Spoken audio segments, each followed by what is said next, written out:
Welcome to SK Hindi Vidyalaya. அனைவருக்கும் வணக்கம். நான் உங்கள் கஜலக்ஷ்மி. இன்றைக்கி நாம் வெஞ்சன் மெய்யெழுத்துக்கள் கான்சோனட்டில் கடைசி வரிசையான ஹா, அதாவது ஹா வரைக்கும் முடிச்சிருப்போம். அதுக்கு அடுத்த வரிசையான இக்ஷ், த்ர, ஸ்ர, ஞ. இப்போது உங்களுக்கு இந்த மெய்யெழுத்து கான்சோனட் சார்ட்டில் பார்த்திங்கன்னா கடைசியில் தெரியும் என்னென்னா, இப்போ நான் எழுதி காட்டுறேன் பாருங்கள்.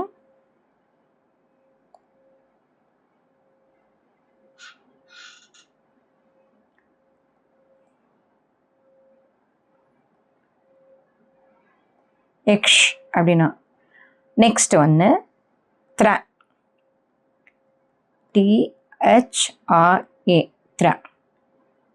அடுத்து ஸ்ட்ர, ஸ்ர, SRA. நெக்ஸ்ட்டு ஞ, ஞானி அப்படின்னு சொல்கிறோம்ல, அதுக்கு வர்றது. இப்போ ஆக்சுவலாக இது என்னென்னா, வெஞ்சன் கான்சோனட்டில் கொடுத்துருக்க அந்த லாஸ்ட் வரி என்னென்னா, உங்களுக்கு சன்யுக் வெஞ்சன் சொல்லுவாங்க. அதை கூட்டு எழுத்துக்கள், சன்யுக்த் வெஞ்சன். இதுக்கு பேர் கூட்டு எழுத்துக்கள் அப்படின்னு சொல்லி 2 எழுத்து சேர்ந்து வர்றது.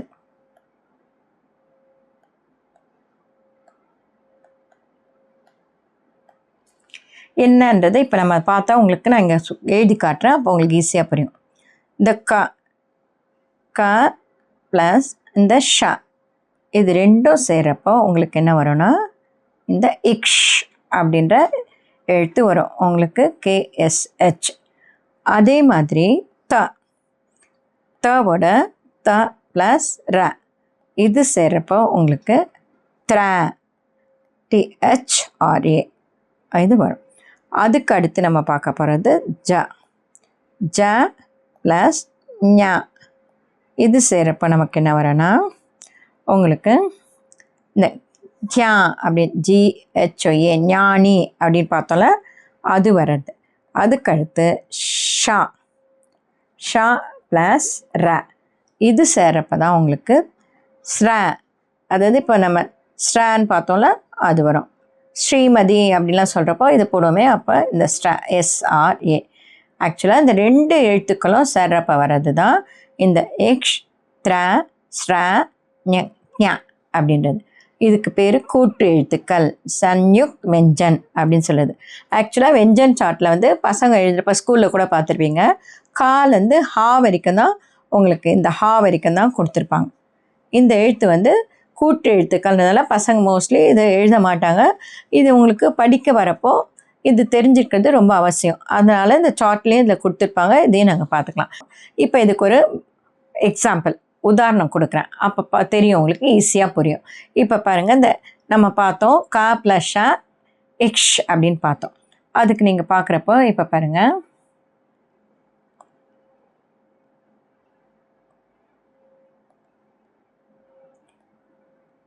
சே அப்படின்னு போட்டு இது என்ன வரும்னா, இந்த எழுத்து பாருங்கள், க எக்ஷா, கக்ஷா அப்படின்னா கிளாஸ் ரூமை குறிக்கிறது, கிளாஸ் வகுப்பறையை குறிக்கும். அதே மாதிரி நெக்ஸ்ட்டு பாருங்கள், எக்ஸ் சே அப்படின்னா உங்களுக்கு பக்ஷி, பக்ஷின்றது பேர்ட், பறவையை குறிக்கிறது உதாரணம்.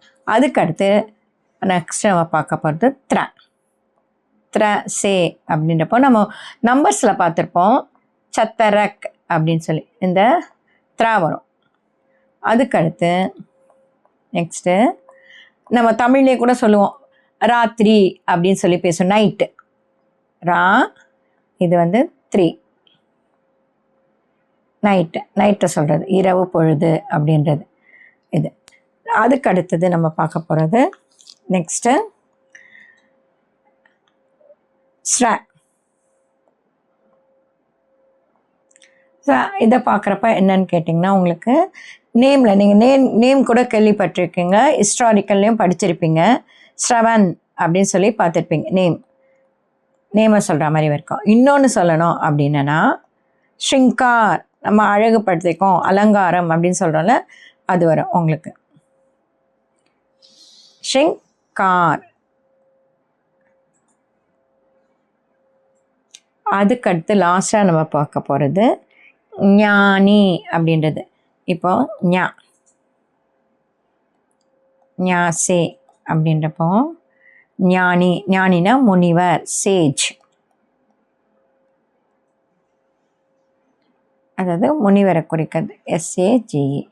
இன்னொன்று என்னென்னா ஞாசே நாலேஜ்.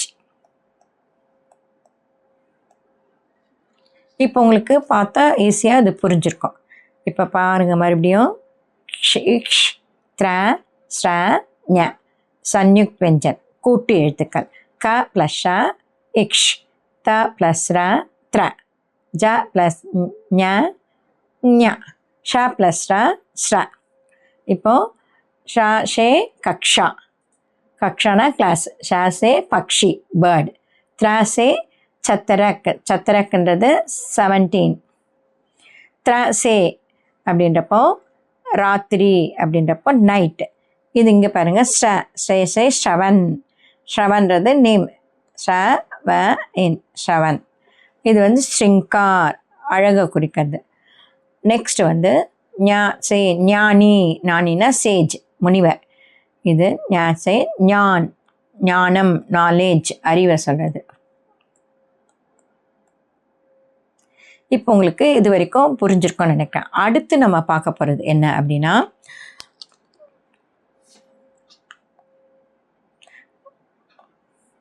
பாரக்கடியை பார்க்க போகிறோம். இப்போ இது வரைக்கும் நம்ம ஸ்வர் பார்த்துருப்போம், ஆலேருந்து அக வரைக்கும் பார்த்துருப்போம். அதே மாதிரி வெஞ்சன் இங்கே பக்கத்தில் சார்ட்டில் பார்த்தா உங்களுக்கு தெரியும்.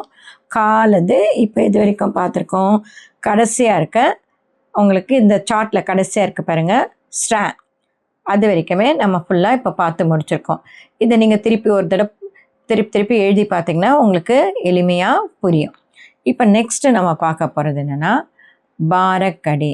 நம்ம தமிழில் உயிரெழுத்துக்கள் மெய்யெழுத்துக்கள் அடுத்து உயிர்மெய் எழுத்துக்கள் அப்படின்னு சொல்லி படிப்போம்.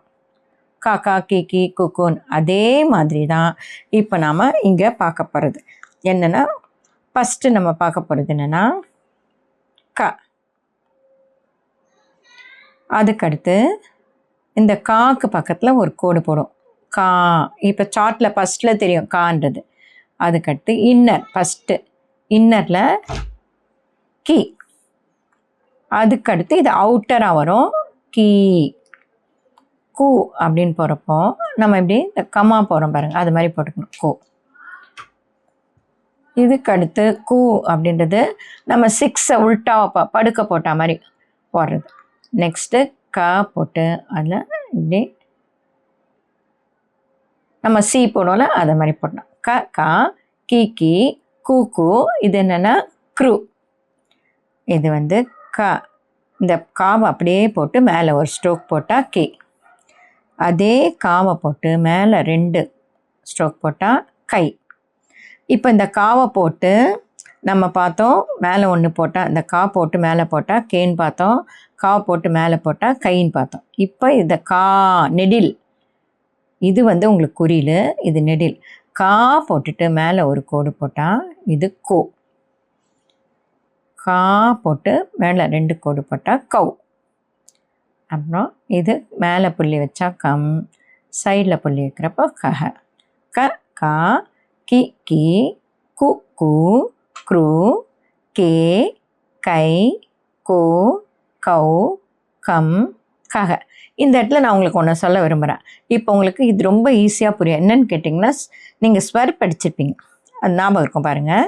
இப்போ அன்றப்போ நம்ம சொல்கிறோம்ல, இப்போது இந்த காவை உச்சரித்து பாருங்கள், ப்ரொனவுன்ஸ் பண்ணி பாருங்கள், என்ன சவுண்டு வருது பாருங்கள். ஓசையை கவனிங்க. க க அ. அதேமாரி கா அப்படின்றப்போ முடிகிறப்போ என்ன ஓசை வருது, ஆ. அதேமாதிரி இந்த கீ அப்படின்றப்போ உங்களுக்கு முடிகிறப்ப என்ன வருது, கீ அப்படின்றப்போ ஈ வரும் பாருங்க. அதே மாதிரி இதில் கீ அப்படின்றப்போ ஈ சவுண்டு வரும். கு அப்படின்றப்போ ஊ சவுண்டு வரும். பார்த்திங்கன்னா கூ அப்படின்றப்போ இதில் ஊ வரும். இங்கே நம்ம இது என்ன பார்த்துருப்போம், இங்கே க்ரூ அப்படின்றது தான். இதை என்ன பண்ணியிருப்போம் நம்ம, ரூ அப்படின்னு சொல்லியிருப்பாங்க.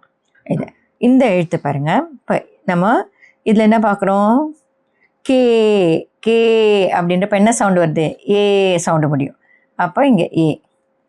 கை, ஐ சவுண்டு வரும் பாருங்க. கோ, கோ அப்படின்றப்போ உங்களுக்கு என்ன சவுண்டு வருது? ஓ. கௌ அப்படின்றப்போ இந்த ஔ. கம் அப்படின்றது தான் இங்கே ஹம். ஹகன்றது தான் ஹக. அதே சேம் மெத்தட் தான். இதில் நாங்கள் அந்த ஓசையை வச்சே ஈஸியாக கண்டுபிடிச்சிக்கலாம்.